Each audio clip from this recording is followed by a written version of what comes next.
kasi ma-action din talaga. Tapos nakita nyo, tinapakan po natin sa mukha si Ruru Madrid. Kahit magkakilala na kayo, pero pag may mga ganyang eksena, syempre nakakahiya pa rin. So baka ma-offend, baka masaktan.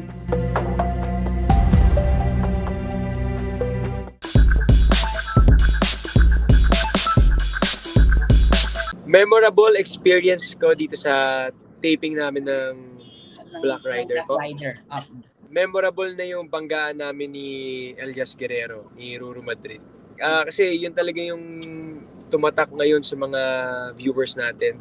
Parang dun nagsimula yung yun nga po yung pinost nga po na article na parang, ayan po, yan yung napapanood nyo po ngayon. Ayan, para sa akin, yan po yung pinaka nagbigay ulit nga sa atin ng kumpiyansa na meron po tayo ngayon. Na iniipon po natin. Kumbaga, wala pa naman sa sukdulan. Iniipon pa po ulit natin yung confidence na kailangan natin. Pero yan for me, yung memorable kasi mahirap din po i-tape yan. Kasi ma-action din talaga.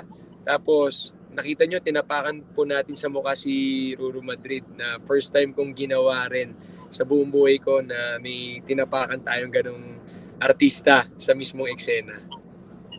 Ito, follow up ko lang doon sa pag-shooting niya ng eksena na yan, John. For sure, maraming takes and maraming angulo yan na kinunan. And bilang nabanggit mo, first time mong gagawin yung ganong eksena na tinapakan mo sa mukha, yung lead pa, diba? Diba? So, paano yung naging preparation ninyo ni Ruru? Paano yung naging usapan nyo yung sa gagawin yung eksena? Kim Tin, si Ruru, sobrang passionate, sobrang professional dito sa lahat ng ginagawa niya. So ako yung gagawa sa kanya, so ako yung mas kailangan na magpaalam kung ano yung mga gagawin ko. Si Ruru, lagi lang siya nag-a-agree, lagi lang siya go lang brother, go lang, gawin mo lahat ng gusto mong gawin sa akin para lang maging makatotohanan yung eksena. So before doing the scene, magkausap kami, nakaupo kami sa gilid habang nagba-blocking or nagsiset-up ng camera.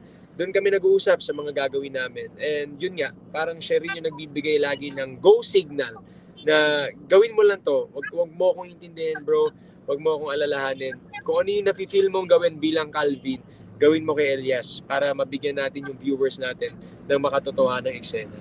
So yun na naging preparation namin, binigyan namin ng lisensya ang bawat isa. Oo, may mahalaga talaga na meron kayong usapan meron kayong agreement na ito yung pwedeng gawin and ito yung talagang makakatulong sa eksena, 'di ba? At talaga nagbibigayan kayo. Yes, tama. Kaya nga sobrang thankful ako at si Ruru ang ating bida dito talaga sa Black Rider kasi kahit papaano nga magkakilala na kami dati. Pero iba pa rin kasi alam mo yung kahit magkakilala na kayo, pero pag may mga ganyang eksena, syempre nakakahiya pa rin.